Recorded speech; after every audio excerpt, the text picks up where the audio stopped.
Thank you for talking to Transworld Sport. If you could just explain how the film came about.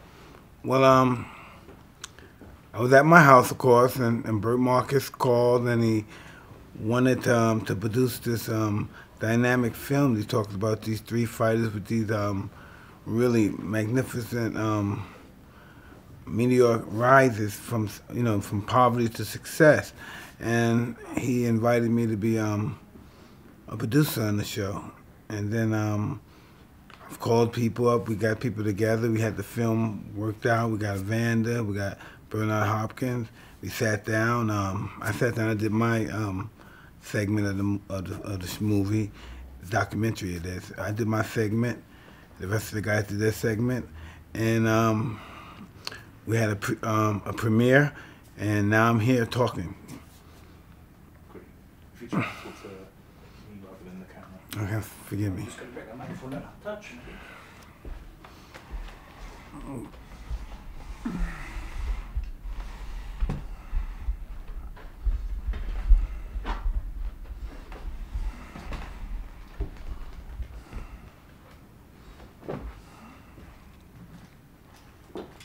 Yeah, if you look at Carl whilst we're rolling it. Yeah. It's documented how rough your childhood was, but I read your book and you actually enjoyed living in Bed-Stuy. Brownsville. Brownsville? Yes. Could you explain like the happy part of your childhood and when you moved and... I don't know. The happy part. This is really so funny. The happy part of my childhood, because I'm such a young kid, I didn't know anything about life. Was getting up every morning, skipping school. May go to school for breakfast. After breakfast was over, I'd leave school. My friends would be outside the school. We would go. We'd sneak on the train. I was getting on the bus, and we'd start pickpocketing people. I started grabbing the chains, grab their wallets out their pocket, and we made a day of just, we may rob some houses that day too. We made a real, which I thought was an adventurous day of just breaking the law. Yeah, that's what my childhood was about.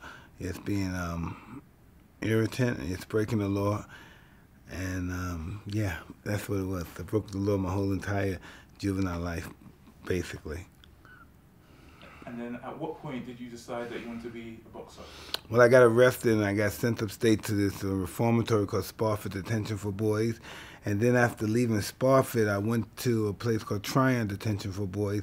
And it was a staff member there who was an ex-professional fighter by the name of Bobby Stewart.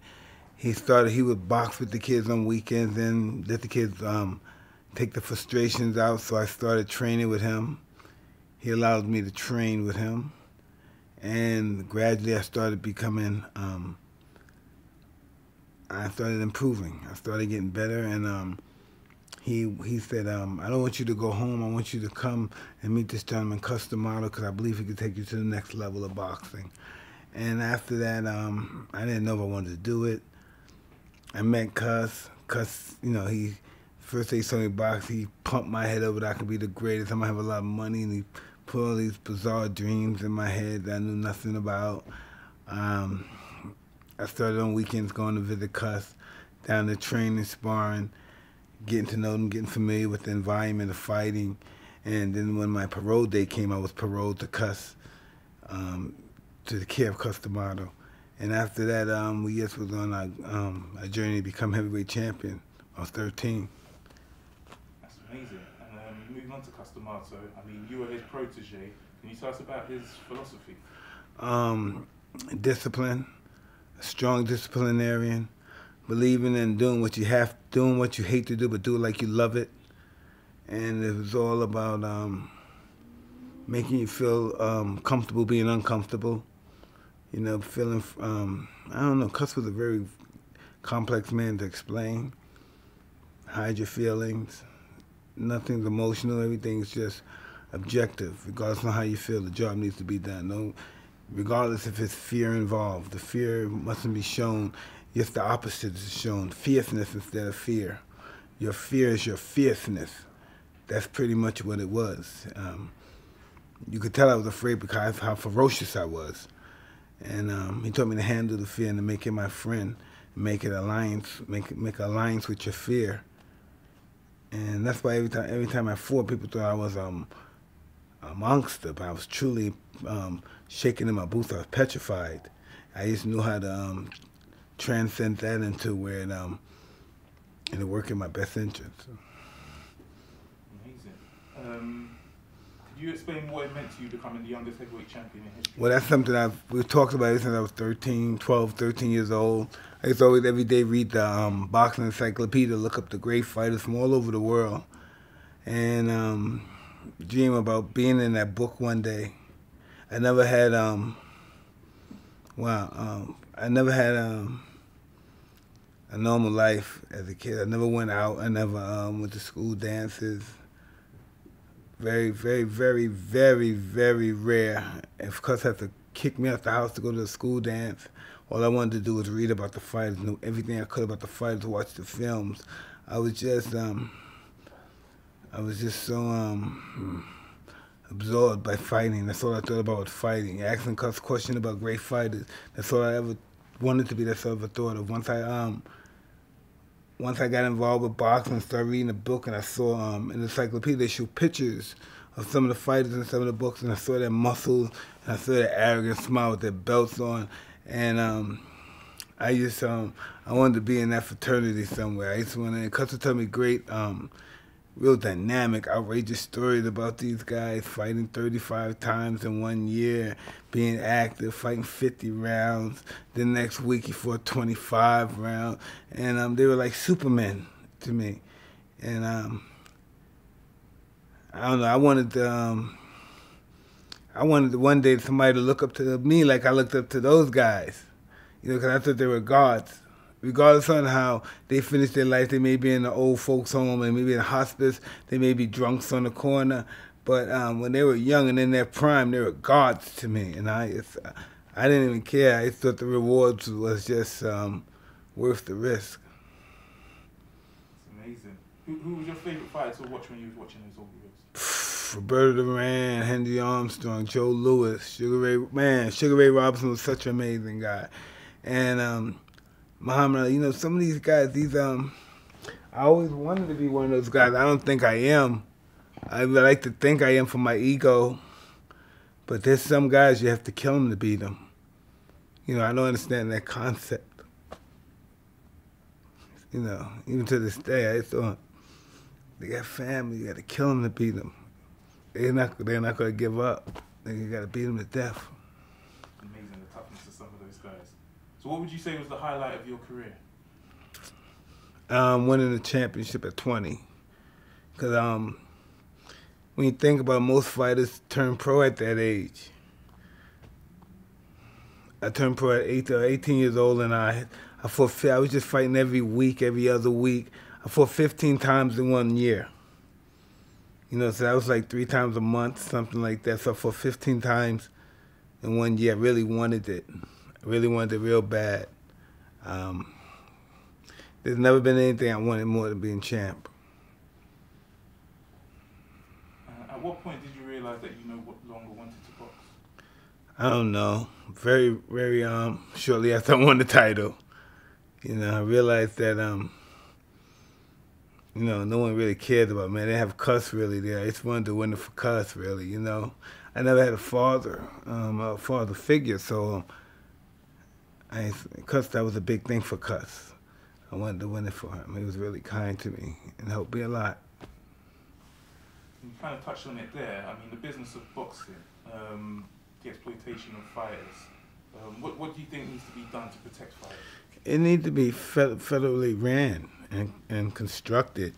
They need a federal union because there's no way these guys just come off the street, they want a bunch of money, and they have no idea what they're getting themselves into. There's no organization for them. It's just, it's just really a flesh factory when you think about it. Actually, a flesh for modern day slavery in the 21st century. You're here to fend for yourself.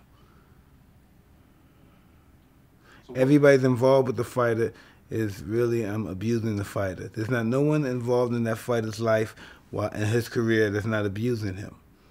Everyone. So what advice would you give to a young boxer? not necessarily to have a manager once you're a good fighter. Have your trainer and your lawyer. That's all you need. You know what you want for fights. You know what your fights deserve. You can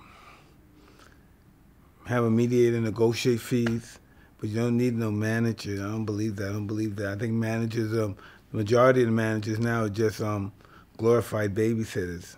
They tell you what to do, how to do something, and they don't even have to have a license to be a manager, but this is just what they do. Now, one of your co-stars, Bernard Hopkins, he's fought on until the age of 49 and may continue. How important is it to live life correctly outside the ring? It's all lifestyle. Fighting has a lot to do with lifestyle, and there's been a lot of sensational fighters that live, what do I call, I don't know, really dark lives where they drink and use drugs and still were sensationally successful, but that's very rare, and even that, it adds up, and at the end, you're not going to win. And it's all about, you have to be that guy. When I was 15, 14 years old, I was champion of the world because I lived the life of a champion. I read how a champion lived and what he did, and I've done that for 8 years, 7 years, whatever long it took me to become champion. I was a little boy, and that was my lifestyle. I lived the life of a champ. I lived a monastic type of lifestyle. I didn't have no girl. I had one girlfriend every now and then. When I got married to Robin, she was like my third girl I ever had. And like really sick, as a girlfriend. And then I thought about fighting. I ate fighting. What did I do? I did a lot of push-ups, watching films, doing push-ups. Then I watch the fight around, and I do more push-ups and sit-ups. Read books about fighters. I don't know what made Matt whack off or something that day. No, really, and that's all I did. I was really, that's all I ever dreamt of, being a fighter. I fantasized in my mind about being champion. That was a little boy. That's all I fantasized. It's really, as I think about it now, sometimes I feel like crying. I think about, it's really determined, but I'm so fucking stupid.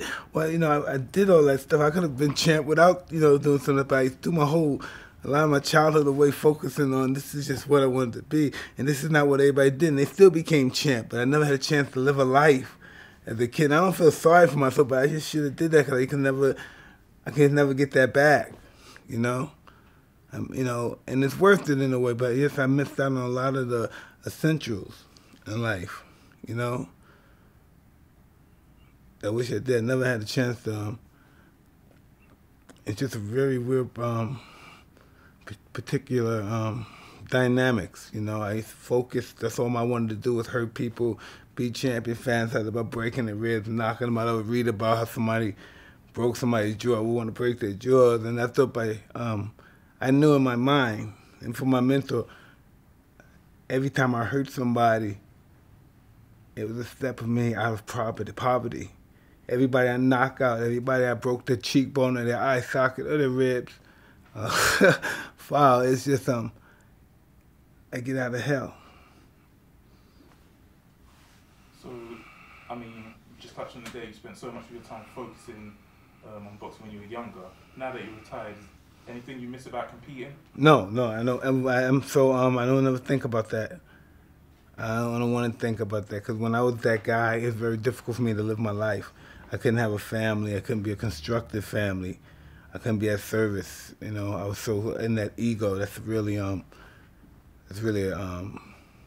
can't even describe it because you have no feelings, you're almost soulless.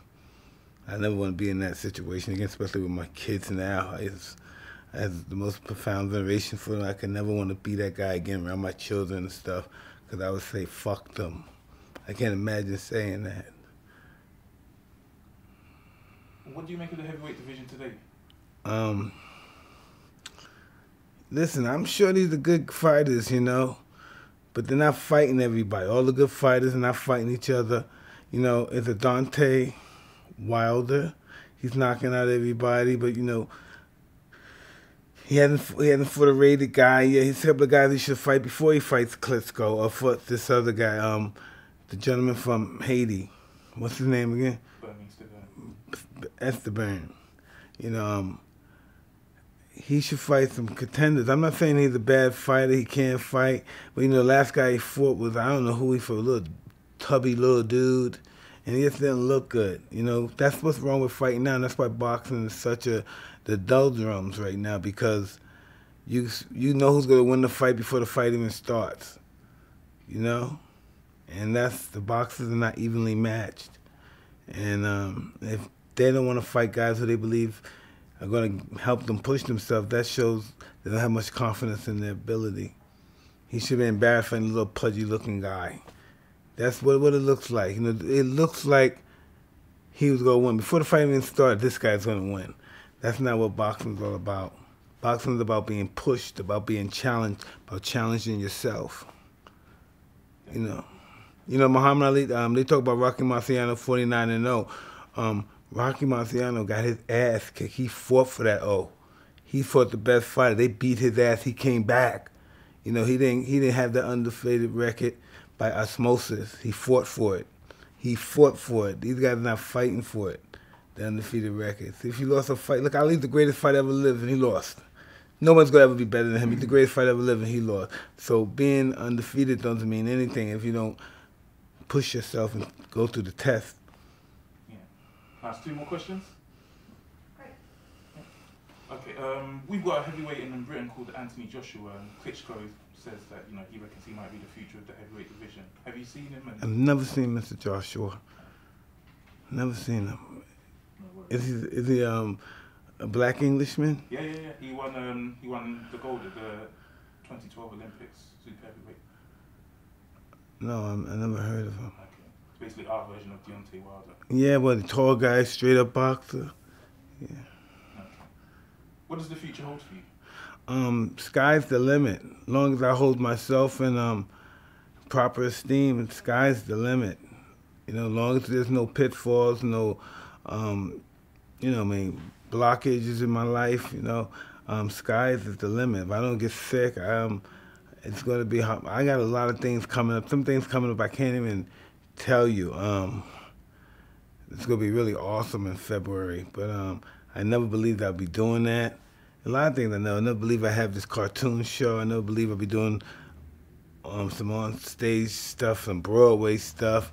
I'm a thespian. I'm a semi-actor, kind of like. And things are just going really good for me, and I'm not complaining. You know, I have things I can complain about, but it's just they're delusions. It's not real. And the last thing, can I ask you, Mike, just to look down the lens and say, hi, I'm Mike Tyson, and you're watching Trans World Sport. Trans what? Trans World Sport. All right. Ready? Yep. Hey, I'm Mike Tyson, and you're watching Trans World Sports. Don't forget,